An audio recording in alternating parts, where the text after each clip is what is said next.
Ia adalah salah satu manusia Indonesia dengan kecerdasan yang luar biasa. Sebagai Presiden Republik Indonesia yang ketiga, ia memimpin bangsa ini di awal reformasi. Kisah cintanya bersama dengan Hasri Ainun Habibie juga telah menginspirasi banyak sekali pasangan. Simak perbincangan saya Marisa Anita bersama dengan B.J. Habibie dalam Satu Indonesia.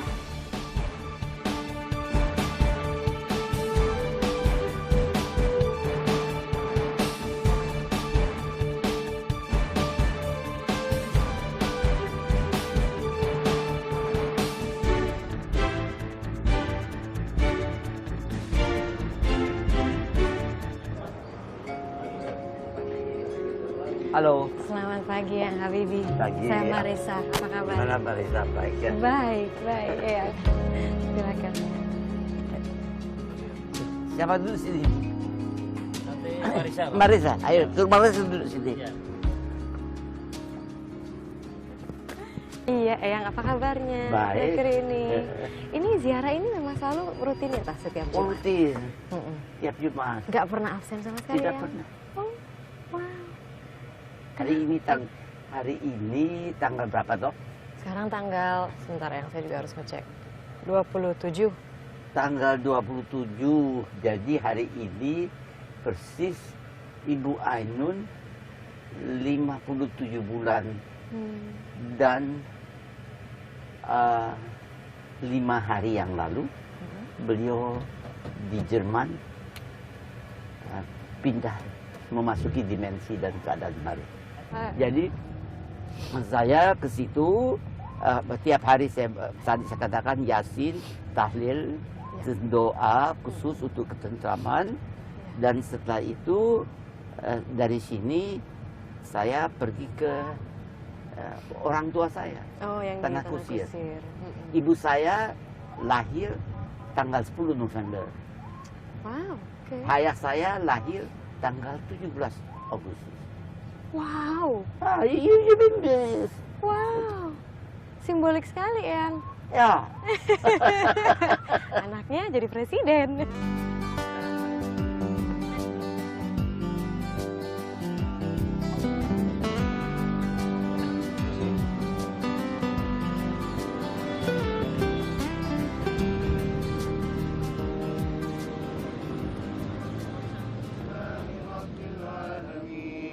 Ar-Rahmanir-Rahim, Maliki Yawmiddin, Iyyaka na'budu wa iyyaka nasta'in, ihdinas siratal mustaqim, siratal ladzina an'amta 'alaihim, ghairil maghdubi 'alaihim waladdallin. Amin.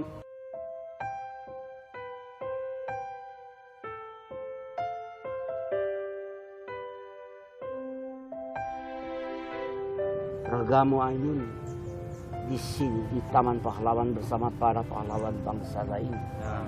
Jiwa, roh, batin dan nuranimu telah menyatu dengan saya. Di mana ada Ainun, ada Habibie. Di mana ada Habibie, ada Ainun. Tetap menunggal dan menyatu, tak terpisahkan lagi sepanjang masa.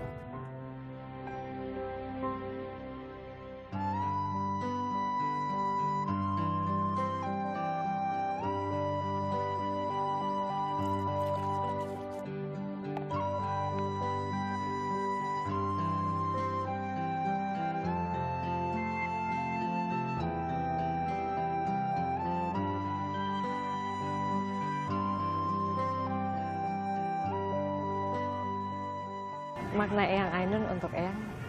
Ainun, saya berkeyakinan bahwa Ainun diciptakan, dilahirkan untuk saya. Dan saya untuk Ainun. Mendapat keyakinan itu ketika apa, Eyang? Ketika saya ketemu Ainun pertama kalinya. Langsung, Eyang? Iya, gula Jawa itu. Si gula Jawa itu, yang suka diledek itu. Iya, yang suka dilihat. Eyang suka Karena tapi sebelumnya Ainun lingkungannya di Universitas Indonesia banyak sekali saingan yang namanya Habibie lebih ganteng dan lebih pintar, lebih kaya dari Masa? Habibie. Ya. Tapi juga Ainun juga saingannya banyak juga, lebih cantik, lebih kaya. Tapi tidak pernah saya mendapatkan perasaan demikian. Apa sih yang dirasakan saat itu, Eyang? Saya rasakan ya getaran jiwa saya itu menjadi uncontrolled. Uncontrolled? Ya, uncontrolled dan itu tuh beat, getaran jantung gitu. Ya, uncontrolled. Saya rasa juga itu. Sampai sekarang masih? Sampai sekarang. Apa rahasianya, Eyang? Di saat mungkin ada banyak generasi gitu ya, Eyang ya, yang mungkin kalau ya baru 4 tahun sudah mulai merasa bosan begitu, tapi Eyang sampai sekarang tuh masih getarannya, beatnya tuh masih bergetar Ya, begitu. getarannya karena antara Ainun dan saya, antara dua, saya yakin ya bahwa tiap insan, tiap manusia itu dipersiapkan untuk menemukan jodohnya. Ya kan? Bagaimana cara bertemunya? Tiap manusia memiliki cara sendiri. Itu keindahan dari sesuatu. Jadi tiap manusia itu memiliki yang namanya gula Jawanya. Bagaimana gula Jawa, ya si dua insan itu bertemu. Momentum itu, episode itu, tiap manusia ada. Kadang-kadang orang suka nggak sadar tapi Eyang, kayak udah. Saya juga waktu itu nggak sadar. Terus baru menyadari ketika. Waktu saya tulis. Oh, baru menyadari gitu Eyang. Waktu dia tidak ada. Oh. Kan saya selalu tidak pernah berpisah dengan Ainun. Rahasianya di mana? Rahasianya antara Ainun dan saya itu tidak ada rahasia. Pernahkah ada hal yang tersulit yang sebetulnya orang pada umumnya akan merahasiakan gitu Eyang, tapi tidak ada. Semua dibicarakan. Ya. Semudah itu ya Eyang, tapi sebenarnya sulit dilakukan. Enggak sulit. Enggak sulit. Ikhtikat. Karena setiap orang mempunyai sejarah sejak lahirnya. Karena itu waktu saya ketemu itu satu kata-kata yang satu-satunya saya sampaikan kepada Ainun. Masa lampaumu ada milikmu. Masa lampau saya ada milik saya. Tapi masa depan kita mulai sekarang adalah kita bersama-sama. Tidak boleh ada sesuatu halangan antara kita memberikan informasi yang kurang jelas. Tidak boleh ada rahasia. Terimalah saya ini sebagai apa adanya. Dan jadikan saya suami yang kamu idam-idamkan. Tetapi berikanlah saya kesempatan untuk menerima kamu seperti apa adanya. Tapi berikan saya kesempatan untuk menjadikan kamu istri saya yang saya idam-idamkan. Pernah nggak Eyang Ainun tuh marah sama Eyang ya, Habibie? Sering marah. Ketika marah kalau saya tidak mau berhenti bekerja. Lupa makan, lupa minum, minum obat, dulu situ. Nah kalau misalnya sekarang yang ingetin siapa ya? Tidak ada. Nah terus? Ya itu tetap yang pakai super intelligence itu tadi? Super dan software saya kadang-kadang saya tidak rasa capek sih. Soalnya memang saya dilahirkan hanya membutuhkan istirahat tidur hanya 4 jam cukup. Sehat kan Eyang? Ya, tapi kalau memang dari sononya udah begitu gimana? Dari dulu waktu dari dulu muda? dari bayi. Oh, wow. Nggak bisa dirubah. Nah, sekarang saya harus belajar tidur lebih lama dari itu. Iya. Jadi saya tidur dalam nyicil. Nyicil tidurnya. Sekarang kan Eyang Ainun kan udah tidak ada di sebelah Eyang gitu ya? Ada secara, di hati saya. Ada di hati.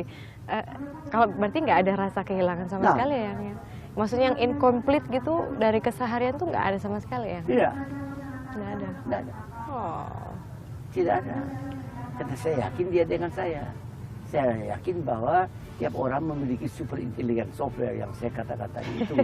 Dan dia punya merge, integrated, downloaded in my magnetic field.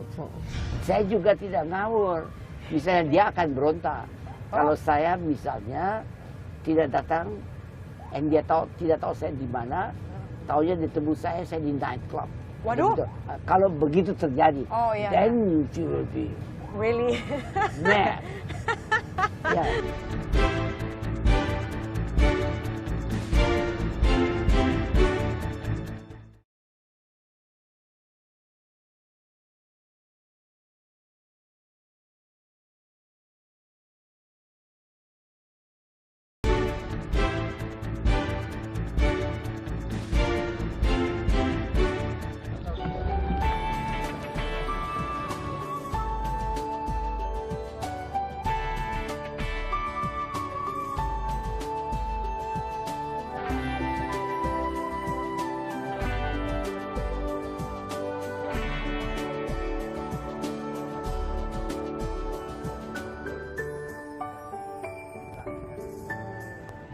Pernah nggak yang Ainun tuh saking yang Habibie kan sibuk bener ya, udah makin nambah umur tuh makin berkembang, perusahaan pun makin besar, karyawan makin banyak. Pernah nggak ada di saat yang Ainun tuh bilang kangen sama yang Habibie karena terlalu sibuk? Ainun itu ya, orangnya itu dia rela berkorban untuk sesuatu yang dia yakin bahwa itu benar. Oke? Dia ngalah untuk menang. Wah. Ngalahnya dalam arti ya udah memang Udah memang begitu. Dia ngalah. Tapi saya juga tidak ngawur. Misalnya dia akan berontak. Kalau saya misalnya tidak datang, dan dia tidak tahu saya di mana, taunya ditemu saya di night club. Waduh. Begitu. Kalau begitu terjadi, Oh, iya, then she will be Really? mad. Ya, tapi kalau dia tahu, I know where he is. He's in his room.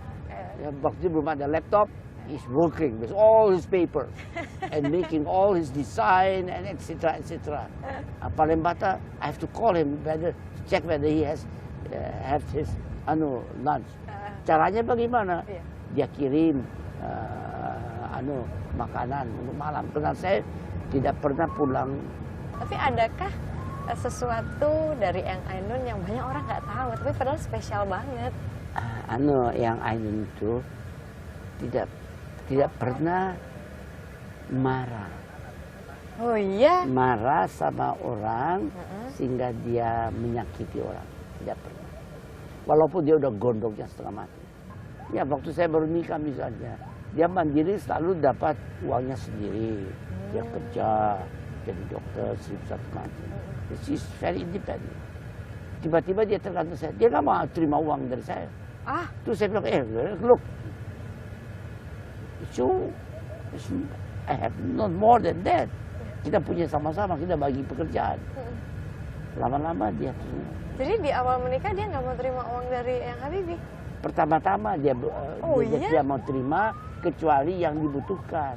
Lama-lama, karena mungkin saya bilang sama dia, Nun, kamu boleh milih.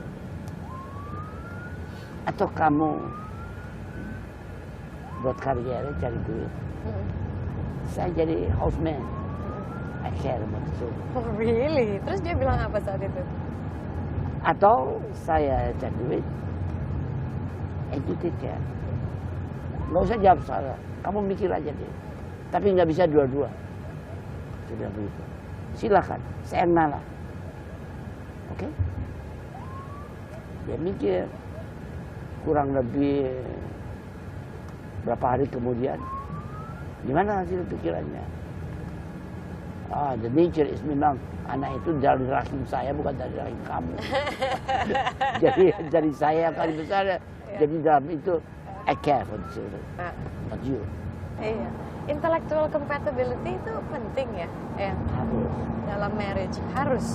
Kenapa ya? Saya rasa karena itu adalah intellectual compatibility. Itu harus.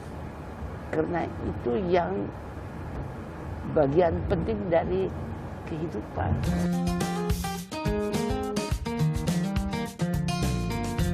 Satu pasang yang benar-benar menjadi contoh bagi semua, ya, mereka saling menyayangi, mereka saling menghormati, mereka tahu kelebihan dari kekurangan dari pasangan-pasangannya. Rumah tangga nggak ada deh, rumah tangganya nggak berantem, ya. Tapi cuman masing-masing sudah itu tahu di mana letak ininya, dan ada saling memaafkannya, berbaik kembali.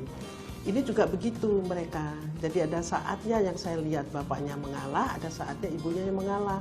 Jadi ketika mereka membangun keluarga, memetakan hidup mereka ke depan, itu tuh bukan cuman untuk ya keluarga mereka, tapi untuk apa sih yang mereka bisa berikan buat bangsa ini gitu. Dan itu yang membuat kisah cinta mereka, pengorbanan mereka itu begitu spesial gitu.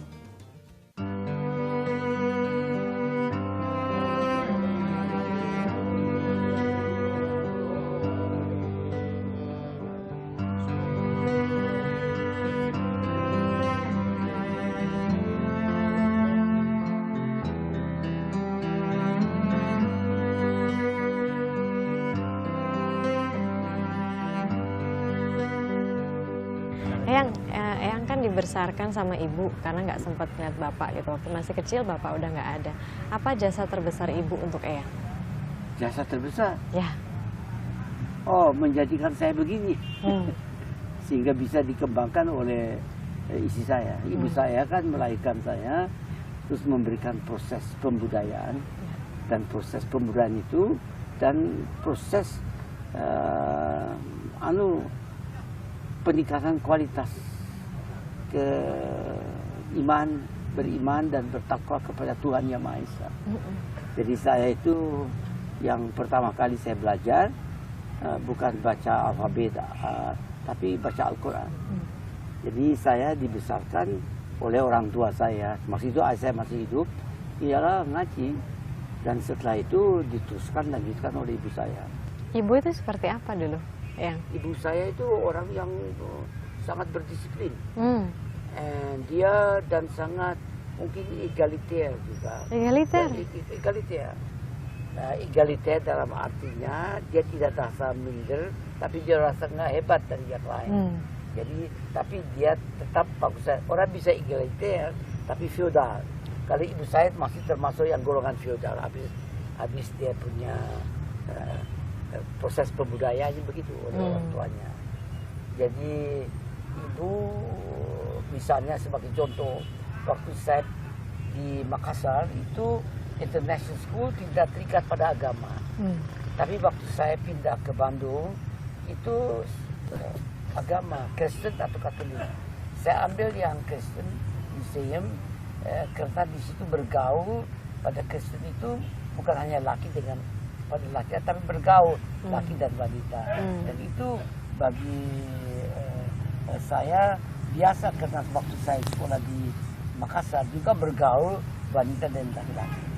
Jadi situ saya masuk Kristen, terus guru rektornya dia bilang, tanya sama ibumu, apakah kamu diperkenalkan ikut dalam mata pelajaran membaca dan Al-Quran, kitab Injil.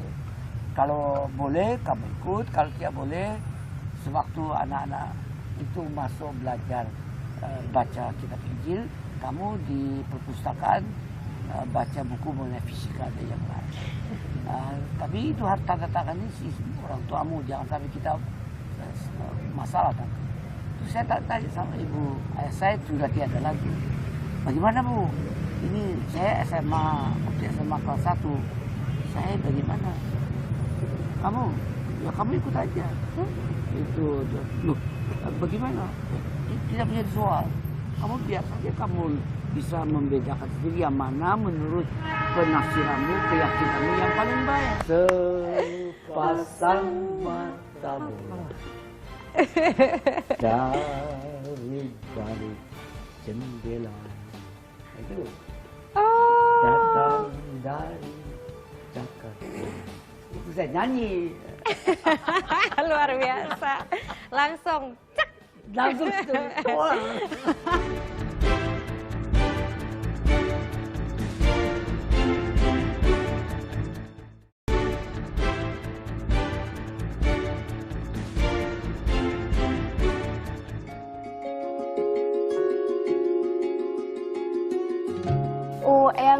Eyang tuh sebenarnya terlalu baik. Dia tidak bisa menolak Dia tidak bisa menolak, tidak bisa mengatakan tidak. Sangat kasih sayang dengan cucunya sampai pengen ya menghabiskan waktu dengan aku. Beliau orangnya ini sangat-sangat perfect. Tidak ada hal-hal yang tidak tepat, semuanya harus tepat. Baik dalam memberikan tugas, baik si penerima tugas itu harus siap melaksanakan tugas dengan yang hasil yang perfect juga. Teladan saya untuk Bapak, untuk Bapak, untuk bos saya, ya soalnya Bapak ini adalah saya anggap sebagai Bapak saya sendiri. Ayo silakan loh, mangga. Ini ya, jadi itu saya jelaskan mengenai ikan asinnya. Ini tidak ada nasi nih, sedikit sekali. Yang isinya adalah sayur, jagung, labu dan sebagainya. Iya. Ini katanya menu setiap Jumat ya? Setiap ya? Jumat harus. Ya? Harus. Setiap Jumat ini menu yang dibuat oleh Ibu Ainun. Oh, ini resepnya Eyang Ainun? Ya, Eyang Ainun. Oh. Kenapa bubur Manado, Eyang? Karena sehat. Ini boleh sambil ngobrol-ngobrol ya, Eyang? Ya. Oke. Nah, Eyang kan makannya kayaknya, berarti Eyang makan nggak ada pantangan ya? Enggak. Sama sekali nggak ada? Ya, cuma dia boleh babi. Oh, kalau itu lain lagi ya? Itu lain. Itu lain lagi. Nah, dulu. Tapi orang di Jerman juga nggak mau makan babi. Tapi Eyang ini ya, menariknya adalah meskipun Eyang tuh, ya rumah, bisa dikatakan rumah kedua Eyang kan di Jerman gitu, tapi lidahnya juga tetap Indonesia. Karena waktu kecil. Oh, karena itu Eyang? Nggak akan pernah bisa lepas makanan Indonesia? Ya bisa. Itu sifat dari manusia. Karena itu orang mengatakan, anak lahir nggak punya gigi. Ya, kalau nanti jadi tua nggak punya gigi juga. Eyang selain makan sehat juga, olahraga juga sampai sekarang? Ya, saya olahraga. Apa sih olahraganya Eyang? Olahraga sekarang lagi saya laksanakan adalah jalan kaki. Karena kalau dulu saya konsentrasi pada berenang. Kenapa kolam berenang? Karena saya seharian bergerak kan. Ya. Jadi lutut saya dibebani, saya jalan dan sebagainya. Sekarang tidak. Pensiun jadi saya duduk.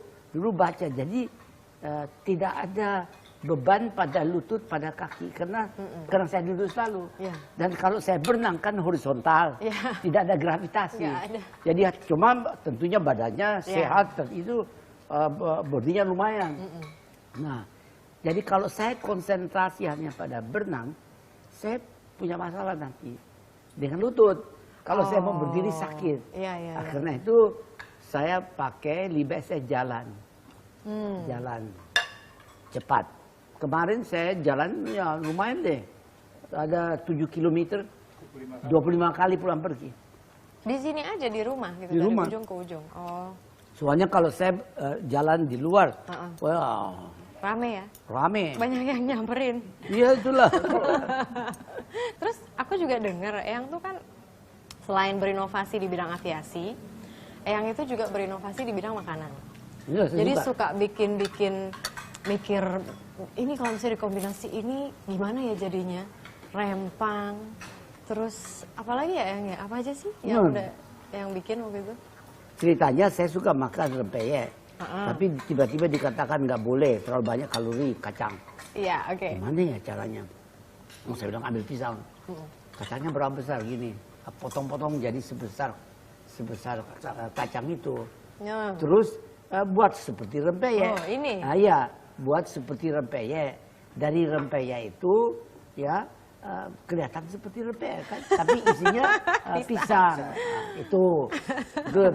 Terus saya namakan rempang, rempeyek pisang. Oh, ya, ini itu. hasilnya. Terus satu masa pisang terus. Jadi saya buat sebagai pengganti. Kan kalau saya beli buah-buah, buah-buah di toko itu di Alfresh, apel paling murah itu dari Malang, yang kecut. Saya goreng. Ini Itu saya goreng. Jadi saya bilang pakai the same adonan. Seperti buat pisang goreng itu. Cuma bedanya apelnya jangan dikupas, dipotong-potong gitu, terus digoreng cemplung. Coba rasain, coba rasain. Ambil aja sekarang. Langsung going to dessert. Oke. Panas ya, masih Ya. No dessert. You try. Wah. Panas Eyang.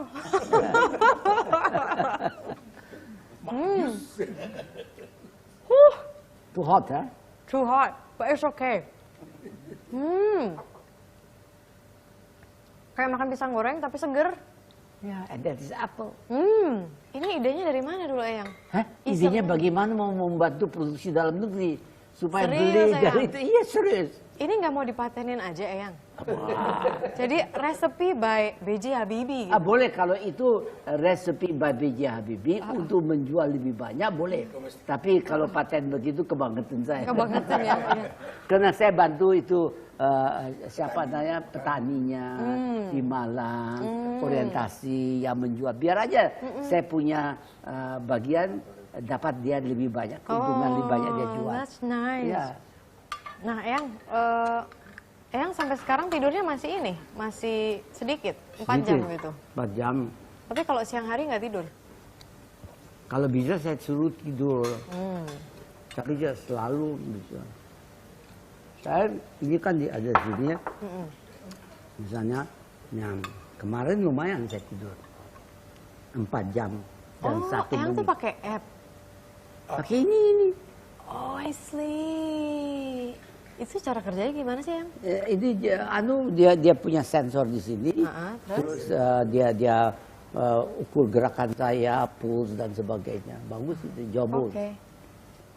Terus kalau misalnya interaksi sama cucu, ngomongin gadget juga ya? Iya. Oh ya?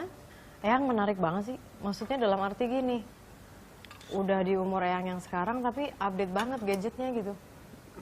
Orang tua saya aja yang 30 tahun lebih muda dari Eyang aja udah males. Apalagi laptop juga katanya Eyang banyak ya? Ya. Why do you need so many laptops? Satu bahasa Jerman, bahasa Inggris, ngapain saya rubah-rubah? Pendapat Eyang mengenai orang-orang yang malas ngikutin teknologi gimana, Yang? Ya, ketinggalan zaman. Dia dapat informasi, tidak cepat, tunggu, kita serentak. Tapi Eyang gini, teknologi itu kan juga ada seremnya, Eyang. Jadi gimana ya ketika lagi ngobrol sama cucu, kan cucu pasti main teknologi tuh, iPad apa gitu. Tapi ada sisi negatifnya. Berarti Eyang ngasih tahu cucu seperti apa untuk menghindari si cucu ini kena efek negatif dari teknologi, Eyang? Pertama, sifat manusia itu dia akan memanfaatkan teknologi apa saja yang available untuk dia untuk memenuhi keinginan. Iya. Ya toh? Jadi kita ini harus mendidik manusia agar supaya keinginan itu sehat. Tidak yang neko-neko. Jadi misalnya sehat yang wajar dah, yang supaya jadi pintar, apa kalau menurut saya nilai fisika, biologi, sejarah, yang sehat-sehat, supaya manusia itu selalu mau tanya toh, mau jawab. Nah, karena memang dididik sedemikian rupa, proses nilai tambah pribadi tiap orang itu nilai tambahnya meningkat. Cucu Eyang seperti apa sih? Adalah cucu-cucu yang seperti apa gitu? Kata Pak Watik, Eyang cinta banget sama cucunya. Cinta banget. Oh iya. Saya cerita satu. Pasca itu, terus saya mandi Amerika, ujiannya, nasional paling tinggi 100, dia dapat 97. Tiba-tiba melayang surat.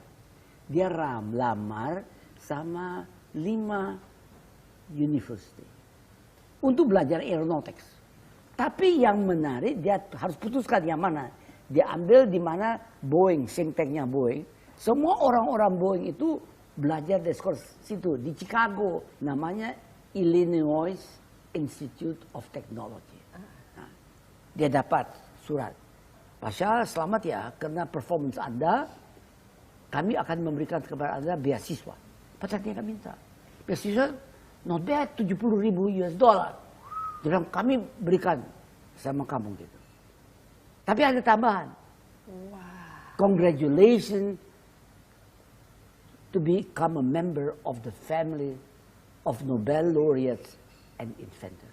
Saya kan terkesan toh. Yes. Jadi saya ambil telepon Skype. Congratulations ya. For your performance. Thank you Eyang. Kamu boleh milih. Karena saya mau kasih kamu mobil. Mobil kecil. Boleh pilih. BMW, Mercedes, Toyota. Tapi kecil, bukan sport. Terus dia, enggak, saya nggak mau. Saya nggak butuh mobil. Terus saya terus mikir kan. Oh mungkin dia butuh duit. Ya toh? Dia bilang apa? I don't need money. Wow. Saya nggak butuh. Loh, jadi saya kasih apa sama kamu? Kalau mau, kamu datang dong kalau saya lagi di wisuda. Oh. Saya tahu kamu nggak pernah mau datang karena terlalu jauh. Kalau kamu berikan itu, saya senang, I will be happy. Atau saya kamilkan. Eyang dulu pernah nyanyi juga ya Eyang? Pernah jadi vokalis band bukan sih? Ya. Really? Iya. When? What happened? Tell me. Waktu itu ketika jadi vokalis band itu ceritanya gimana? Ya, waktu zaman SMA dan zaman mahasiswa. Waktu itu udah kenal sama Eyang Ainun dong? Oh kenal. Terus dia gimana? Apa? Pas ngeliat Eyang ngeband? Saya nggak tahu. Saya nggak tahu. Kalau cerita sampul. Cerita sampul? Yang Maksudnya cerita sampul? Sampul Habibie Ainun. Oh begitu.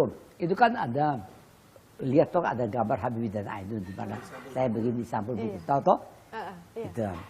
Begini saya cerita. Profesor Ruseno mendapat Dr. Honoris Causa, kehormatan dari ITB. Jadi diatur Profesor Ruseno nanti malam dia berikan orasinya. Nah, waktu malam di Human, saya duduk dekat Ainun. Saya sudah guru besar ITB. Terus Profesor Ruseno bilang, tadi saya ikut orasi Habibie mengenai konsep persatuan bangsa. Saya baca dia punya paper, apa buku mana itu. Saya bilang terus terang, Habibie jempol, dua-dua, bilang gitu. Matematiknya tinggi, jempol. Publicationnya Habibie jempol, S3-nya jempol. Terus dia bilang, satu yang jelas, pokoknya satu yang saya tahu, saya bisa nyanyi dan dia tidak bisa nyanyi. Waktu dia bilang begitu, Ainun di sebelah saya, dia langsung pegang, Pak kamu nyanyi tuh. Ya saya janji nanti saya akan nyanyi, saya bilang gitu. Itu waktu dia datang ini, dia pegang saya, kamu nyanyi dong. Nanti ya saya nyanyi gitu. Ada yang cepret, itu jadi diabadikan dalam buku itu. Nah, terus Pak Ruseno nyanyi dulu. Iya. Terus yang Ainun panggil Panisha. Sungguh suami saya tuh suruh nyanyi. Dia bilang nggak bisa nyanyi. Bisa nyanyi? Bisa. Mau nyanyi apa? Saya bilang mau jadi. Itu sepasang mata bola tentu. Sepasang mata bola. Terus nilainya yang jadi begini jadi gini. Kalau gitu saya mau denger dong Eyang. Oh iya ya bener aja dong. Jadi saya mau denger. Jadi saya dibawa lagi ke masa lalu gitu pas Eyang Habibie nyanyi. Sepasang mata bola sedikit aja Eyang. Hampir malam di Jogja, ketika keretaku tiba, remang-remung cuaca, terkejut aku tiba-tiba, dua mata memandang, seolah ia berkata, lindungi aku pahlawan dari angkara murka. Sepasang mata bola dari balik jendela. Itu datang dari Jakarta. Itu saya nyanyi. Luar biasa. Langsung cek. Langsung So, kalau gitu pesan untuk Presiden Jokowi sekarang gimana ya untuk memperbaiki? Dia generasi Anda. Oh gitu. Nah, itu cara berpikirnya tidak berbeda dengan Pak Habibie, lebih canggih lagi.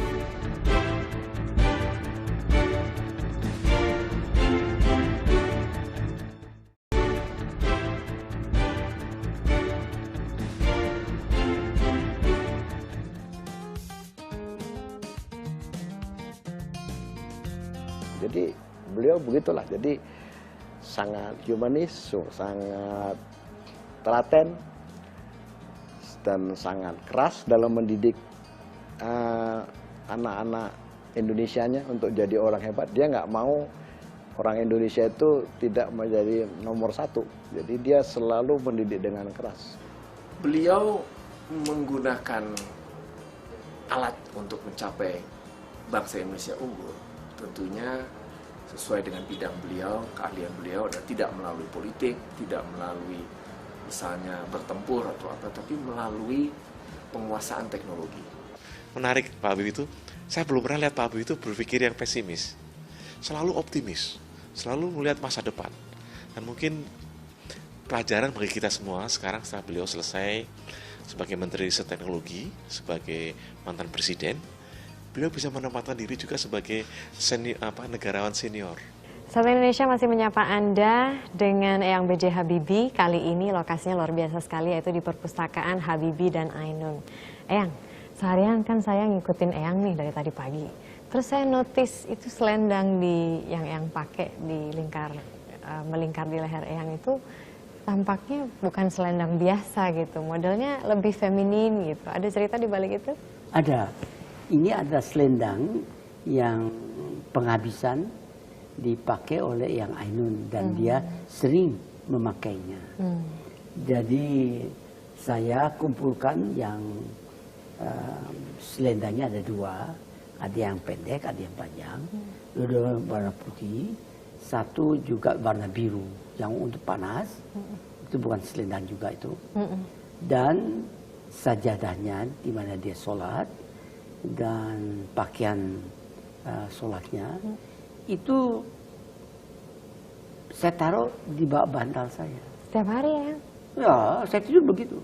Eyang kan suka nulis nih, nulis saja, nulis puisi. Ada yang terbaru nggak Eyang yang bisa ya, dibagi? Begini, gitu? Saya sedang nulis buku untuk berusaha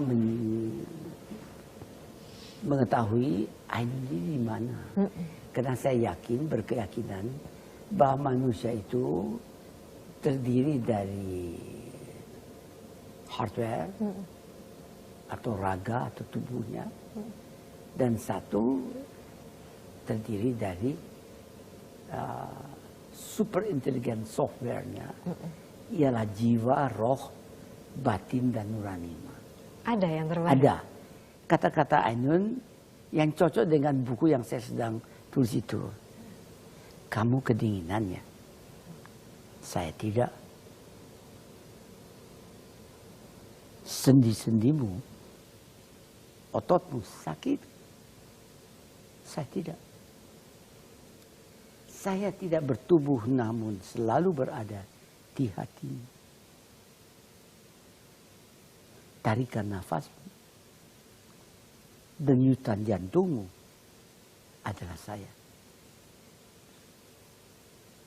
Saya menikmati ketentraman, kebahagiaan ilahi, cinta ilahi, murni, suci, sejati, sempurna, dan abadi.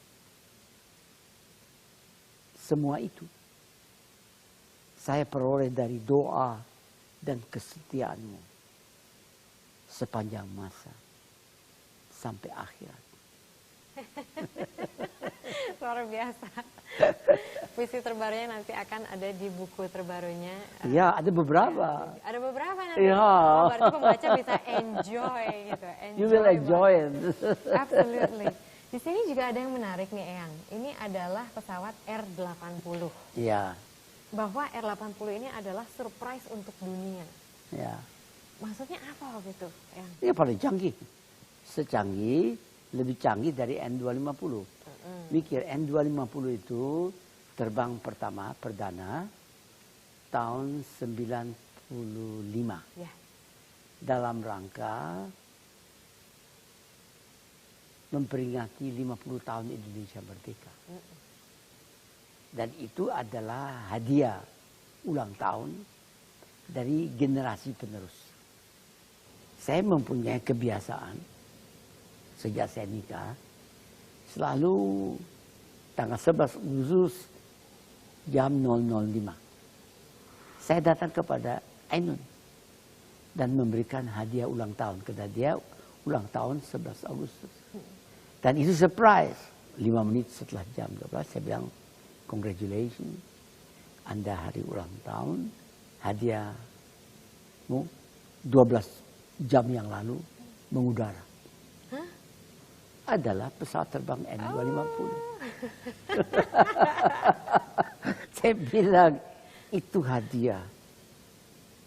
Saya janjikan, bahwa satu hari saya akan membuat pesawat terbang khusus untuk kamu.